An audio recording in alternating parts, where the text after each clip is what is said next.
Good morning, everyone, and welcome to the Sirius Report. Well, Paul, after decades of being the quote unquote global trustee of holding gold for nations fearful of its confiscation during the Cold War, many of these same countries have been recalling their gold home from New York here in the 21st century. And with the trust in the U.S. waning daily around the world, China appears to be consolidating itself to become their replacement in protecting that gold.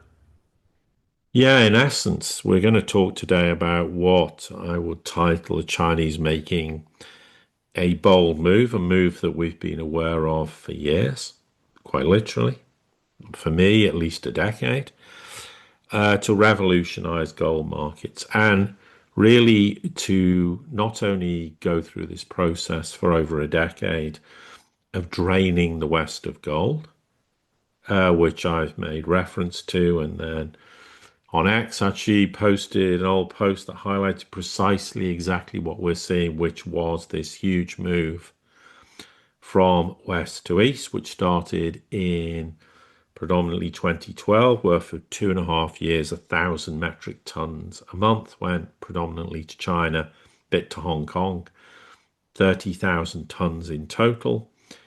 And that was the beginning of this big move. And then subsequently, once they exhausted how much metal they could get from that route, then they started to create an arbitrage between the West and China. So that attracted even more metal. And the aim has always been to get their hands on as much metal as was humanly possible, as quickly as possible, because from the Chinese perspective, gold is an important component of a new financial system. And therefore, why wouldn't you want to do so? And also in the process, the official figures of China's gold holdings are nonsensical. They're so underspec, it's embarrassing. China has around 40,000 tons of gold. And to those people who say it's impossible, well, that's your opinion. I know for a fact that's correct because I know people who know this. And let's not forget, China actually produces not 400 metric tons a year, but about 600 metric tons a year of gold, and has done for at least 2 decades. That gold never left China, so there's 12,000 tons straight off. And add the 30,000 tons I've just mentioned. Okay, not all of it will have stayed necessarily in China, and some will still be in Hong Kong, but just do a bit of simple arithmetic, and that's over 40,000. Okay, less. Not all of it didn't stay there, but that just proves the point rather eloquently. Never mind all the other gold that China is buying through opaque markets, which I've referred to previously. So we have seen in recent weeks, particularly big moves by China where they're now tokenizing gold in Hong Kong. And that is clearly another facet to gain control or further control of global gold markets. They've also started to change their import export market where they're now allowing more imports, but also they're going to start to allow more exports because they'll have to do that. Because if China wants to be a serious gold player in the world, they can't say to anybody buying gold in China or vaulting gold in China, terribly sorry, you can't move it, because that's precisely the nonsense. To varying degrees, people have had to put up with in the West. So if you want to be, taken seriously, then you're going to have to actually, of course, do precisely what you claim you're going to do.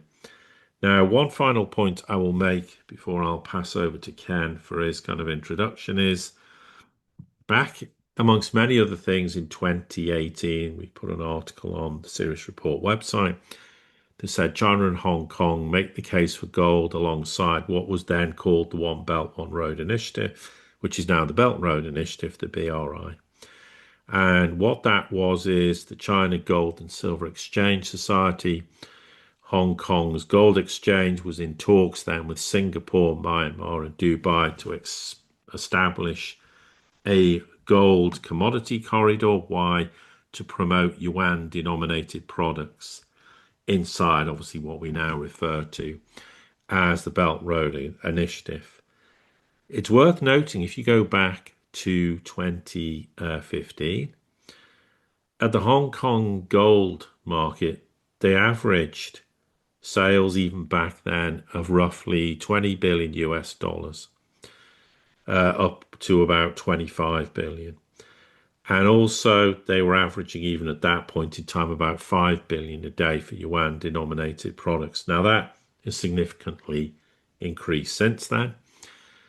But alone, if you look at this bonded warehouse they were creating back then, uh, sorry, I should have said 2018, so not 2016. This was near Shenzhen. That was capable alone of storing 1,500 tons of gold.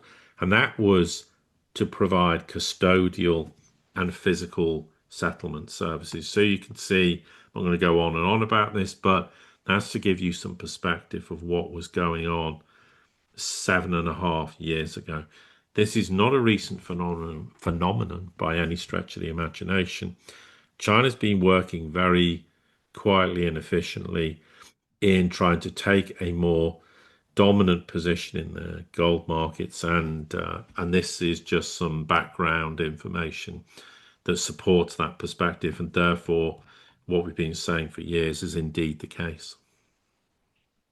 Yeah, absolutely. And this is something I wanted to expand upon. Just give a quick additions to the background. The Shanghai Gold Exchange first opened in 2014, but it really started its benchmark pricing 2 years later in 2016, and then it became more recognized when it started listing a gold futures contract in 2019. And so for the longest time, going back to Bretton Woods, you had the London Gold Pool, which was actually, I think, even before Bretton Woods. But you had the London Gold Pool, you had the LBMX or LBMA, which really started to kick into gear in 1971 after uh, the closing of the gold window, and the West determined really the price of gold twice a day for paper contracts and for spot price.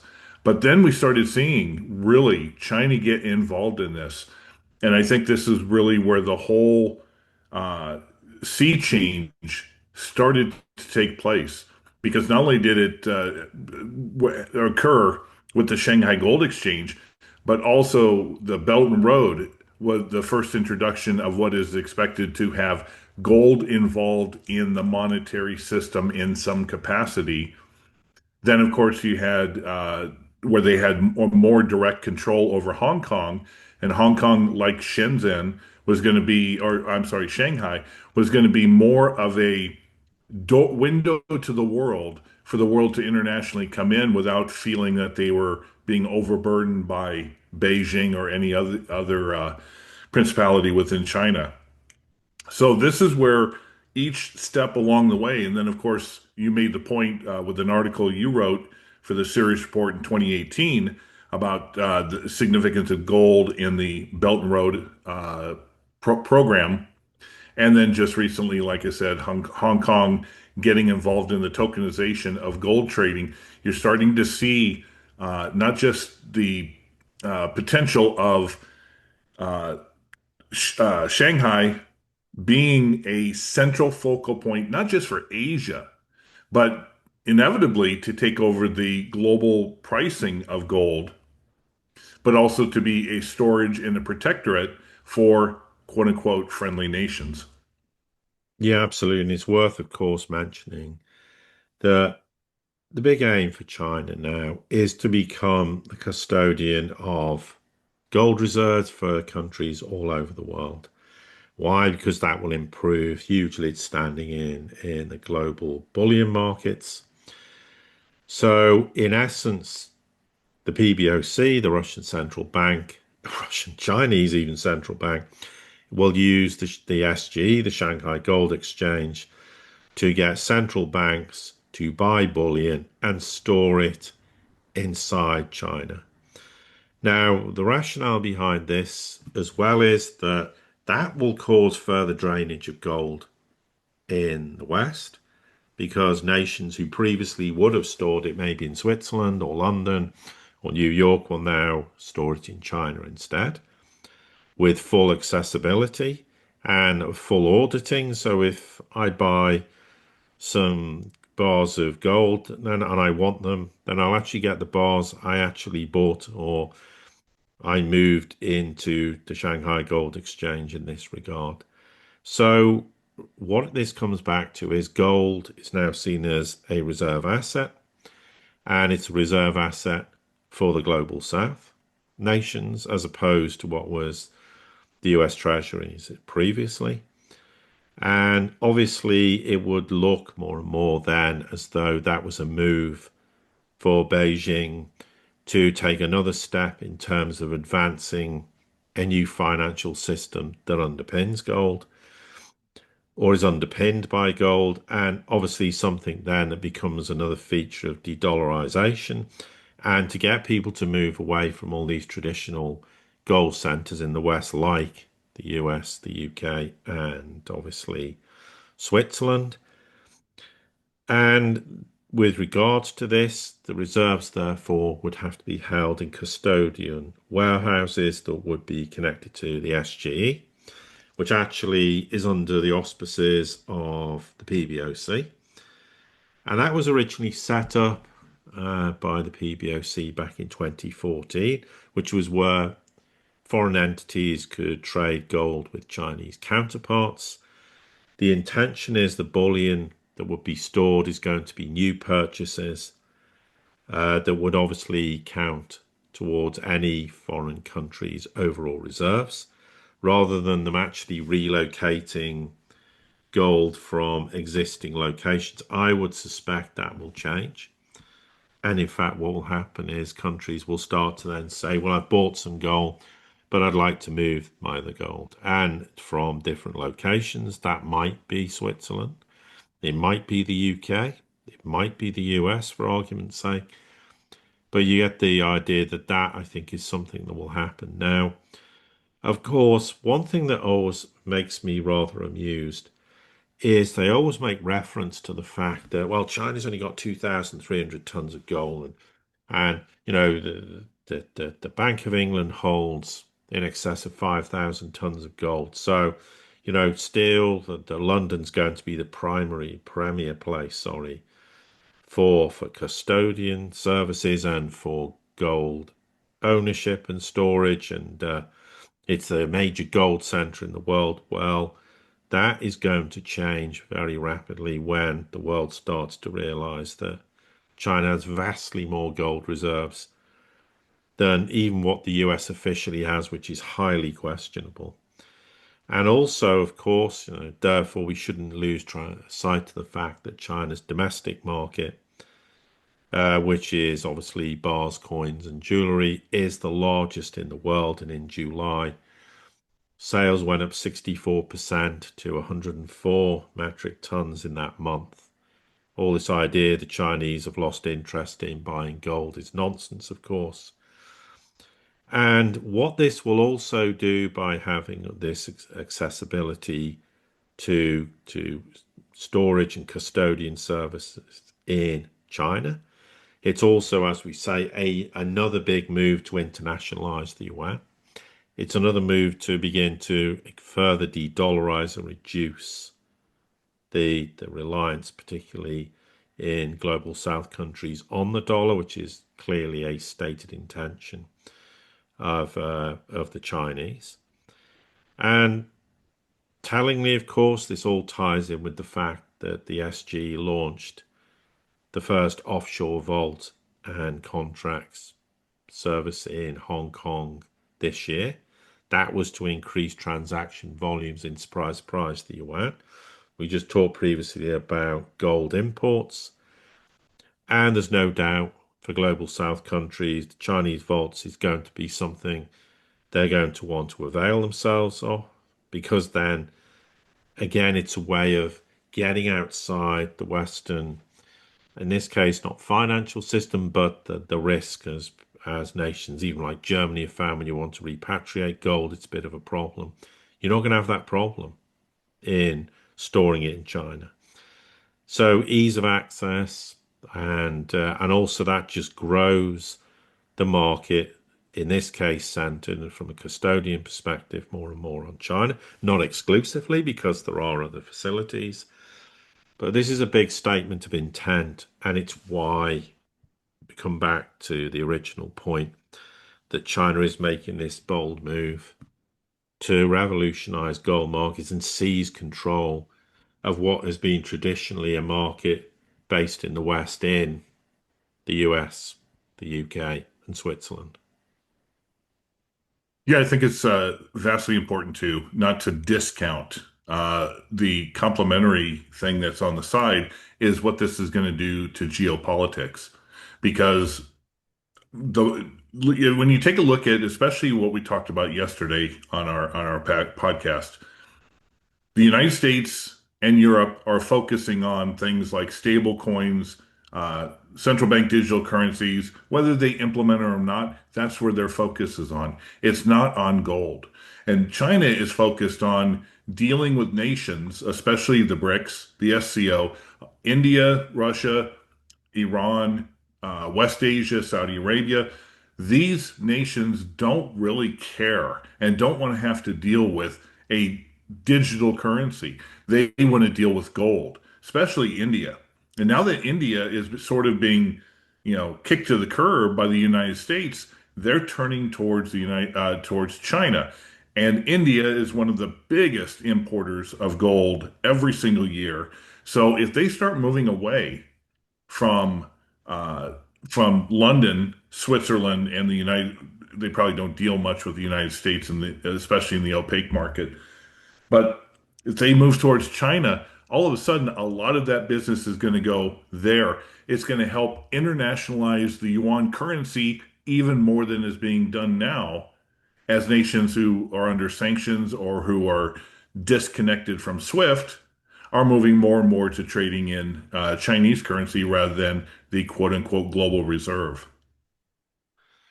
Yeah, absolutely. And it's just worth mentioning the point, of course, that this isn't just going to be under the purview of the Chinese. There is increasing evidence, even of Russia wanting to establish some kind of gold trading hub as well. I don't doubt that will appear not just in Dubai. I think Saudi Arabia will do this at some point. But what this is going to ultimately do is leach whatever even more reserves of gold out of jurisdictions like the US, the UK, and Switzerland, and it will move to China and other countries.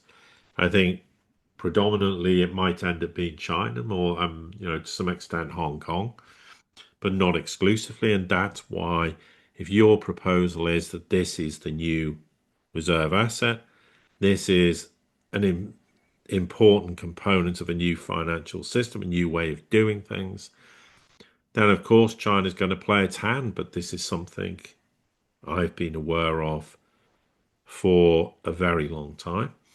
I mean, bear in mind, back in 2015, late 2015, I said there was a proposal at that time to announce a gold-backed yuan. The Chinese backed off because the Americans threatened them. But it was all tied in with the fact that once that announcement was made, either directly or indirectly, in a subtle way or unsubtle way, then you'd start to see all these other things like import markets changing, export markets changing, China really rolling out, wanting to have custodian services, but also opening vaults up all over the world. And lo and behold, that's exactly what's happened. And that's why it comes back to the fact you've had a lot of people saying China's not backed its currency with gold. In terms of trade, it absolutely has. Because if you have a surplus of yuan, it's guaranteed you can exchange that fully convertible into gold. That is the very definition of having a gold-backed currency. This is in terms of trade or international trade, but it doesn't change the fact that in that sense it applies to absolutely to be the case. That when people can sit there and go, we'll have some very strange ideas about what gold-backed means. They seem to think, well, if I've got $1,000 or €1,000 in the bank, I can just go and say, give me some gold. That's not how it works. That would be absolutely impractical.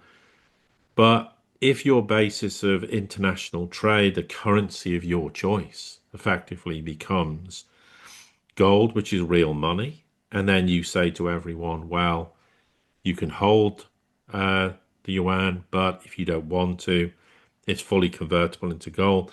That is a gold-backed currency, and people can argue till they're blue in the face or worse. It's just simply is the case, and people need to accept that China's doing exactly what they intended doing, and now they've done it. But they've done it in a very quiet way that most of the world still hasn't even worked out what it means. Yeah, and interestingly enough, when you talk about that, people think, okay, is it back the currency backed by gold? Well, in China, there are certain banks where individuals within China can purchase gold right there at that bank. So, I don't know how much more semantics you have to create to say yes or no. But the reality is just as the United States had a gold window where nations could demand their gold in exchange for dollars, and China has it only using a slightly different mechanism. Anyway, Paul, was there any other thoughts you had regarding this? No, I think that's a good point to start. Absolutely. To everybody here at the Sirius Report community, as always, thank you for your support. Don't forget to like, share, subscribe, comment, send this out to anybody you think it might be important to. And until the next time we get together, have a great day.